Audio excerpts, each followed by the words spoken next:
Allez, ça à tous, c'est mal. J'espère que vous allez bien. J'espère que ça se passe bien, les fêtes de fin d'année de votre côté. Pour ma part, ça se passe bien. On a peu de vidéos la semaine dernière. Je sais pas si j'en ferai beaucoup cette semaine aussi. Dimanche, je pense pas être disponible, mais j'aurais quand même bien aimé faire un point. Mais de toute façon, vous le voyez au marché, il se passe rien si je vais sur mon H4. La dernière fois qu'on s'est quitté, on devait être par là. Et bah concrètement, il s'est rien passé. On est dans un range. On prend les longues ici. Ensuite, on prend les shorts. Bon, c'est le grand classique. De toute façon, je l'avais dit, hein, fête de fin d'année, globalement, il se passe rien. Il y aura un retour de volatilité, je pense, à mon avis, que en janvier uniquement. Je rappelle qu'en hebdomadaire, on avait un doji qui a été cassé à la baisse, du coup, avec une bougie très très moche. Donc, c'est quand même pas très très haussier tout ça. Maintenant, en daily, on peut parler quand même d'un range. Je vais remettre, pardon, juste en log. Et bah, pour l'instant, tant qu'on sort pas, pour moi, tant qu'on casse pas les 15 500 ou qu'on ne casse pas les 18 000, pour moi, il n'y a absolument rien à faire. Enfin, c'est un range, ça se trade bien sûr, mais pour une vision un peu plus swing, je pense que honnêtement, il n'y a pas grand chose d'autre à faire. Franchement, je ne traderai pas en ce moment. J'attendrai vraiment 2023 parce qu'il n'y a pas de volatilité, il n'y a plus personne, tout le monde est dans les cadeaux, etc. Donc voilà, je voulais quand même vous faire un petit point. On va quand même regarder un petit peu s'il y a des choses à dire ou pas. On va regarder du coup high block et tout, pour voir les niveaux. Au niveau, je voulais voir comme l'open interest, il n'y a rien du tout en daily. On va regarder en 15 minutes, mais je pense qu'il ne se passera pas grand chose là-dedans. Au niveau des CVD, ça chute sur le futur, ça chute sur le spot. Ça fait quand même encore des plus bas sur le spot. Donc ouais, j'avais raison, hein, le spot, ça avait bien cherché à vendre assez massivement la dernière fois. On l'avait vendu tout ça. Donc c'est top. Maintenant, c'est vrai que je l'avais dit, hein, on réintègre. Je vais remonter ça en H4. Le fait qu'on réintègre ce niveau-là, ici, c'était quand même pas très bon. Donc pour moi, il y a toujours cette zone-là, optimale pour aller choper un short, mais il y a quand même assez peu de chances qu'on y aille. Enfin, si vraiment on est bear, de toute façon, enfin, le problème des fêtes, c'est que on va sans doute rien faire encore peut-être une petite semaine. Ça va bouger peut-être que le 5, 7 janvier, un truc comme ça. Mais si on retourne là, pour moi, c'est une zone très intéressante pour aller choper un short. Voilà. Et puis si ma foi on commence à casser, à retourner un peu plus haut, bon bah on changera de biais, c'est pas un problème. Mais j'ai quand même plus un biais short que aussi actuellement, malheureusement. Je voulais faire un petit point au niveau de ça aussi. Je me suis mis en daily, je crois. Je me suis mis sur l'année pour voir les gros niveaux. Sur la head map, on voit qu'il y avait des gros orders qui attendaient ici d'être fill, qui ont été fill. Souvent, ce genre de choses pose un bottom. Alors après, c'est du daily, donc on a le temps. Je voulais refaire une autre map sur quelque chose d'un peu plus court terme, par exemple. Sur les 7 jours, on va lancer ça en run pour voir un petit peu sur les 7 derniers jours où sont les gros niveaux. Est-ce que des gens cherchent à acheter certains endroits, certains niveaux ou pas.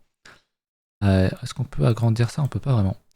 Il y a des niveaux à 16 250, il y en a aussi au-dessus à 17 000, 17 100, 17 450. Bon, il y a des niveaux un peu partout. On peut pas zoomer, c'est dommage, c'est un peu mal fait. Mais ce qui nous intéressait, c'était surtout les liquidations. Et au niveau des liquidations, bah il y a à peu près autant d'un côté que de l'autre, il y en a un peu plus au nord, donc il y a plus de short liquidation. Donc pourquoi pas venir rechercher, je sais même plus c'était quoi le niveau que j'avais dit. Là on a pas mal de niveaux jusqu'à dans les 17 400, etc. On va les regarder sur TradingView. Hop, la zone ici c'est 17 400, donc ça tombe plutôt bien. Donc un bon plan pour moi, idéalement, ce serait de prendre toutes les liquidations là, prendre la liquidité et repartir ensuite par le bas. Ici vraiment pour moi, un gros niveau de short. Alors je sais pas si ça coïncide avec un FIBO ou pas, je vous avoue, j'ai pas vraiment regardé. On va regarder ça. Ça correspond à 61.8 en gros. Donc c'est un grand classique. C'est un grand classique, il n'y a pas besoin d'ajouter grand chose là-dessus. C'est un grand classique, donc ouais, je retrouve un biais malheureusement baissier. Je vous rappelle aussi qu'en daily, on a un niveau ici à les casser. Je vais l'agrandir d'ailleurs, tout ça. Je vais agrandir cette zone-là. Hop. Mais on a une grosse LP ici à les casser. Donc c'est difficile d'être bullish pour moi, honnêtement. J'aime pas avoir un niveau aussi évident ici. Donc on verra bien ce que ça donne, mais honnêtement je suis pas ultra bullish. Au niveau des terres, je me suis trompé de bouton. Alors désolé si je galère un petit peu parce que du coup j'ai déménagé, je vous l'ai pas dit. J'ai la fibre maintenant, donc il y aura un petit retour des lives à l'ancienne, mais ça sera que mi-février je pense. Et du coup j'ai inversé mes écrans de place et du coup bah je galère un petit peu, tout simplement. Parce que je suis sur un écran Full HD ici à gauche, qui avant était à droite, et mon autre écran est plus grand, peu la résolution, je veux pas tourner en 2K, ça sert à rien. Donc je suis obligé de tourner sur cet écran là. Bref, qu'importe. Au niveau d'Ether, ça ressemble énormément à BTC. Ça range, on a réintégré le range. D'ailleurs, Ether de mémoire l'avait bien anticipé. Il se passe rien depuis. On va aller sur sa paire en BTC. On range toujours encore et encore et encore et encore et encore sur la résistance.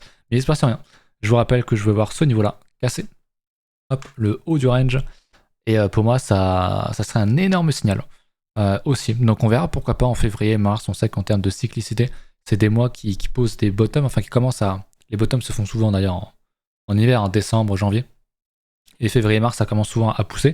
Donc pourquoi pas, est-ce qu'on n'aurait pas une cassure en février ou en mars de ce niveau-là? Et on verrait du coup pourquoi pas prendre la liquidité ici et revenir et péter février, mars, avril. Ça pourrait être quelque chose d'assez plausible parce que c'est quelque chose qu'on fait assez souvent, tout simplement. Voilà pour Ether. BTC, on en a parlé. Je voulais faire un point aussi, mais je pense que je le ferai une autre fois. C'était ici au niveau du yield curve. Je n'en ai jamais vraiment parlé. Je vais dézoomer tout ça pour qu'on parle un petit peu de récession et tout. Parce qu'on a un signal de récession. Enfin, ça sera pas tout de suite, mais je pense que d'ici un an ou deux, on vivra une période de récession. J'en reparlerai plus tard parce que j'ai envie de le faire sur une vidéo qui va être un peu plus vue. Donc je pense que je le referai qu'en janvier parce que je pense qu'il n'y a pas grand monde encore en vie actuellement sur le marché. Tellement on se fait chier. Au niveau du SP, je vais me mettre en daily. Le SP, on est bien venu réintégrer le fameux gap que j'évoquais, donc on est revenu chercher ça. Je voulais voir l'autre qui était un peu plus plein, voilà. Donc moi c'est pareil que sur... Enfin je suis un peu plus haussier là-dessus que sur BTC, parce qu'on a des grosses LP à aller chercher.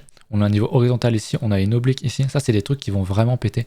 Après, est-ce que ça va poser un bottom? Est-ce qu'une fois qu'on aura cassé ça, on va repartir to the moon? Pas forcément, ok?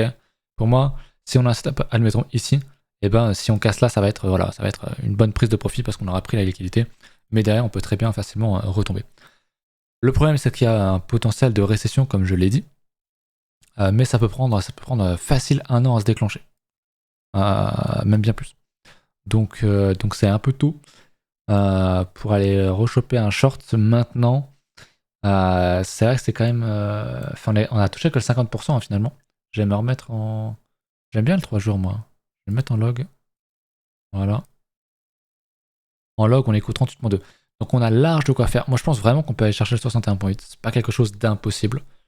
Ça changerait pas non plus la tendance de fond. Le bottom Covid était ici, à 2100 points. Là on est encore à 3800. Donc on est encore quand même très très large. On a largement de quoi faire pour aller dump. Ça peut prendre encore beaucoup de temps. Récession, crise, problème géopolitique avec l'Ukraine et la Russie. Ça peut prendre du temps, pourquoi pas un petit retour du Covid histoire de faire un joli combo, et puis on sera pas mal pour aller chercher les 61.8. Donc pour moi, il n'y a pas de retour de structure de retournement pour l'instant. Si on commence à faire quelque chose comme ça, donc un double bottom en hebdomadaire, enfin en 3 jours, plus qu'à sur de la LP, pourquoi pas, tant qu'on la réintègre pas derrière. Donc pourquoi pas. Mais pour l'instant, on est loin, mais très très loin de faire ça. Donc je l'avais dit, j'étais plus orienté short quand même dans cette zone-là. Je vais vous remettre d'ailleurs. Voilà, il y avait une imbalance ici. C'était plus short. En tout cas, prise de profit pour ceux qui étaient à l'achat. Éventuellement short. On est arrivé sur les premières prises de profit. Est-ce qu'on ira plus bas? Je sais pas. Honnêtement, je sais pas, mais je pense que c'est quand même pas impossible vu la gueule du marché et il n'y a pas de gros niveaux, de gros signaux de retournement point de vue inflation, chômage, tout ça. Donc pour l'instant, stand-by. On verra année prochaine. Honnêtement, on verra l'année prochaine. L'or se porte toujours aussi bien. Je voulais voir bien sûr le dollar, qui du coup nous a fait un truc un peu moche, qui a cassé, qui a réintégré. Donc on va peut-être pouvoir redessiner ça. Et du coup ça va être... Est-ce que je peux pas... En H4 j'avais fait un truc un peu plus propre. Non. En 3 jours. Non. Je dois le tracer en daily. Mais peut-être comme ça. Bon, au final c'est un canal baissier. Donc il se passera rien. Mais je pense quand même que le dollar a largement de quoi faire pour revenir rechercher cet order block là, ici. Donc je rappelle, un pump du dollar, c'est un dump sur le SP et donc sur BTC, puisque l'argent se réfugie sur le dollar, qui est la seule et unique monnaie valeur refuge en fait. Donc si on a ça, et l'argent va sortir du marché et va se planquer dans le dollar, tout simplement. Et ça risque de pas mal saigner sur nos actifs à risque. Et ça pourrait, pourquoi pas, poser un bottom pour ensuite reprendre une tendance baissière sur le dollar. Si je regarde en hebdo, le dollar, pour moi, le vrai objectif sur le dollar, c'est de réintégrer ce gros niveau. Je vais me remettre en hebdo. L'order block, tout ça, je peux le virer. Je vais le mettre tout simplement désormais en support. Tout simplement. Pour moi, le gros objectif, maintenant, c'est de repasser sous ce niveau-là. Si on repasse sous ce niveau-là, je dirais, ok, il y aura peut-être un bull market sur les actifs, etc. On n'y est pas encore parce qu'en fait, qu'est-ce qu'on aurait fait? On aurait eu un range ici, on le voit très bien, cassure et réintégration. Et si on fait réintégration, donc si on fait quelque chose comme j'ai fait avec les flèches, si on a réintégration derrière, l'objectif c'est d'aller chercher le bas du range. Donc on aurait vraiment un très très large potentiel. Et là je suis en mensuel, donc ça peut prendre un an. Donc on aurait largement de quoi faire un bull market. Mais on n'y est pas encore, on n'a absolument rien qui indique ça pour l'instant. Pour l'instant, on serait même plutôt sur un niveau d'achat du dollar et donc de short du USP et du BTC. Et quand on voit la gueule du BTC, réintégration de range aussi sur le daily, c'est quand même pas très propre. Donc c'est pour ça que j'ai un biais qui est quand même toujours autant baissier, même si on pourrait très bien avoir un petit pump en cadeau de Noël ou quoi. Mais je pense pas que ça dure malheureusement éternellement. Voilà pour ça. Est-ce que j'ai autre chose à évoquer? Je ne sais pas. Honnêtement, les alts, il n'y a pas grand chose à regarder. Je sais qu'il y a encore mon DBC qui pump. Il y a quelques shitcoins sans doute qui doivent pumper. Je vais regarder un petit peu. Je sais plus si c'était ici, je crois. Pour regarder les trucs qui pètent un peu. Mais à mon avis, ouais. À mon avis, il n'y a pas grand chose. Je vais mettre quand même top 100. Je voulais voir les alts qui pump le prix. Mais je pense qu'il n'y a rien. Tout est dans le rouge. Le marché fait très mal. Il y a vraiment rien. Donc pour l'instant, les cryptos, c'est de côté. On verra plus tard quand l'USP va se reprendre, quand le dollar se sera calmé aussi. Mais pour l'instant, rien à ajouter. J'y pense, on a fait un nouveau doji ici. Donc à voir comment est-ce qu'on va clôturer cette semaine. On a le close mensuel aussi qui va arriver. Je vais mettre un mensuel. Globalement, c'est pas très bon. Hein. C'est ce que je disais. Hein. On avait eu un début de bougie qui était quand même assez haussier. Enfin, on a fait un mouvement haussier. Et pour la fin, on réintègre et on fait une bougie rouge. C'est quand même pas très très haussier tout ça. C'est quand même pas très bon. Souvenez-vous, ce qui compte, c'est la clôture, c'est la fin des bougies. C'est comment se comportent les bougies, notamment sur la fin, voir si on va casser un niveau à la hausse ou à la baisse. Voir est-ce qu'on va tout foirer, tout ce qu'on a fait tout le début de bougie pour tout invalider en fin de bougie, ce qui est vraiment pas bon. Et c'est ce qu'on est en train de faire malheureusement en mensuel. Donc je pense pas encore une fois qu'on est le bottom. On a un gros niveau ici très évident autour des 12K.